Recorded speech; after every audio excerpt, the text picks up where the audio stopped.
Bring you this interview today because this is so interesting. Minnetonka is the first city in Minnesota to use drones to respond to emergencies. You know, many cities and counties, law enforcement have drones that they use in different ways, but this is different. This takes it kind of to the next level.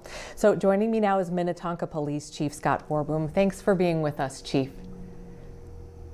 Yeah, good afternoon. Thank you for having me. You bet. So tell us a little bit about, I saw some of the things that we did in our morning show this morning with this drone, but tell us what makes this first responder drone different than the other drones that you've worked with?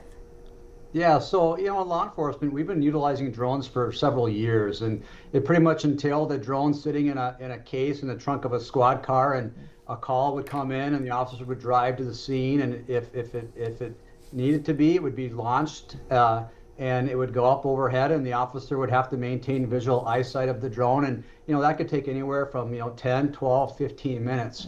And really this program is drones as first responders, also known as DFR.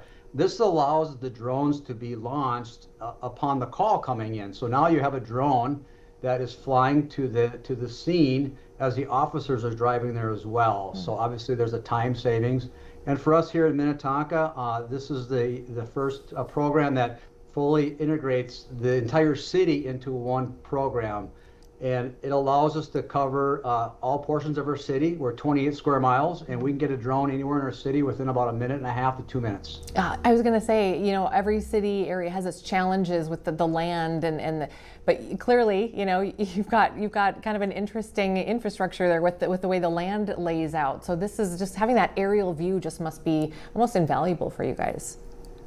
Yes, it's that faster response. Yeah. Having eyes, situational awareness, we can see what's going on. We appreciate our natural resources here, so we have a lot of open space, and so they come in handy. Yeah. Can we walk through maybe a kind of a more specific scenario or two here? I'm thinking about, if there's a missing person, for instance, maybe in the evening, does this technology have infrared or, kind of like heat seeking? Tell me a little bit about how that might help you in that situation.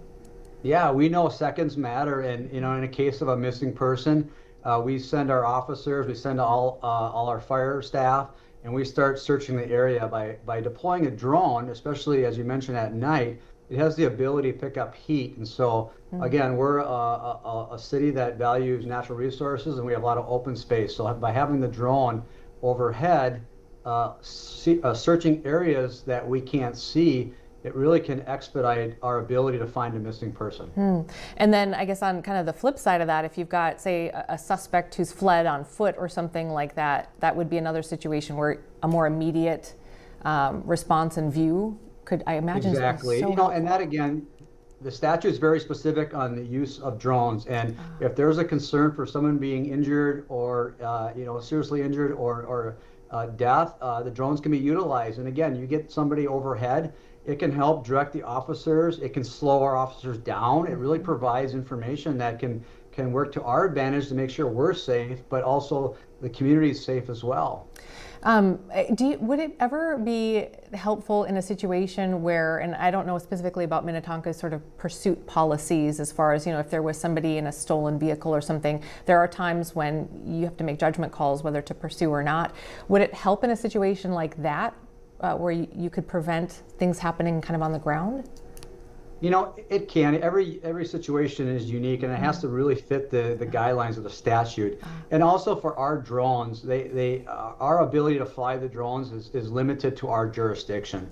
As you see other agencies embrace this technology, you'll see that expand. But really, at this point, it's really limited to our jurisdiction. But if we suspect that we have criminal activity and it could lead to something that could endanger somebody, absolutely, we could deploy the drone in advance proactively and really help us as we create our plan on how we're going to approach the situation. Wow, it also reminds me of the responsibility I think people who live in Minnetonka have to maybe understand seconds matter, minutes matter, and if they see something, that what an advantage to have it called in right away, and then to be able to have this in a situation where you could use it too. Oh yeah, it's a game changer, and it also allows us to assess the situation, and maybe we can send different resources. again, as we look at, fire calls, they get calls to fires, and maybe they can see what's happening and either add additional resources or maybe reduce what they're sending. Yeah, I'm glad you brought that up. I was reading or watching a story that they did in Fremont, California. It was 2017, so several years ago, but they partnered. It was fire and police that were both using this technology. And I was going to ask you if it was going to be used throughout the city in different ways. So it sounds like yes. Yes, it's housed here at the police department, but absolutely the fire department, our community development, our public works, they all have the ability to utilize this technology. We just happen to be the ones that kind of control it here. But yes, exactly. This is a city piece of equipment that's utilized by any department here in the city. Okay, and it sounds like they're being dispatched from the tops of some municipal buildings. Can you tell us a little bit about the training that's involved to get officers up to speed, and the cost for something like this, and if it's sustainable for the future? Yeah, so right now we have two operators who are trained that actually sit here in a room that helps deploy these drones. But we have additional operators in the field that can help our patrol officers. So there is some requirement that they are licensed to, and I don't know the specifics, and I know it takes a lot, but you have to get a license to be able to fly these unmanned devices.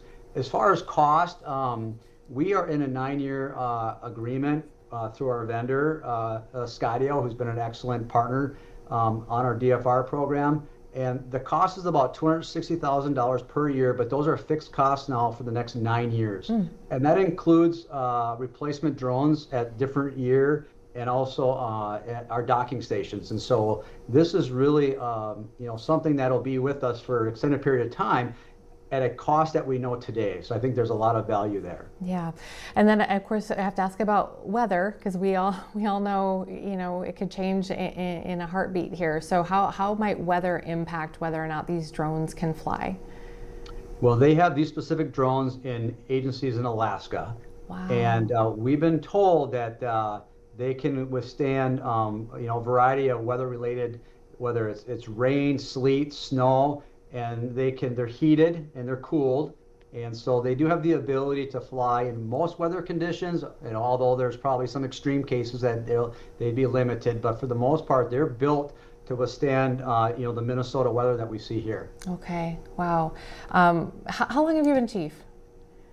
I've been with Minnetonka for about 29 years and been the chief since 2016. My goodness. And how long have you guys been working on getting these into place? Has it been a while?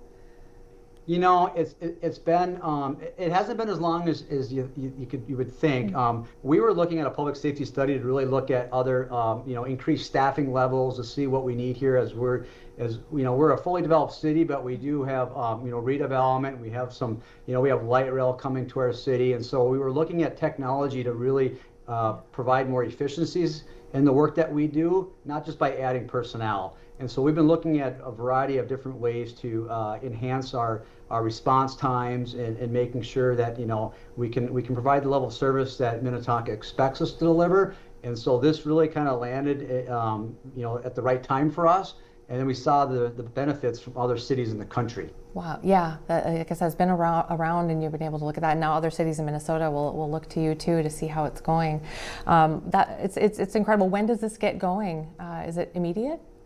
It's live. It's been live since last week. Wow. Late last week. Wow, incredible. It'll be hopefully a game changer in the best possible way for everybody, you and your department, and for the residents of Minnetonka. Before I let you go, this is a weird question, but are you from Southwest Minnesota by any chance? My family is from the Southwest Marshall area. I knew it. That's okay. I went to school. I grew up there, and so I had friends who were Boerbooms, and I thought, this has got to be somebody from my neck of the woods. So yeah. So at some point we'll have to chat offline here about who we know. Maybe some of your family members. But I had to ask. That's great. Not a name we come across every day. So no, it surely isn't. Yeah. All right. Thanks, Chief. Really appreciate your time today and explaining this to us. And best of luck with these new drones. I appreciate that. Thank you for having me. All right. You bet. Take care. Yep. You too. All right.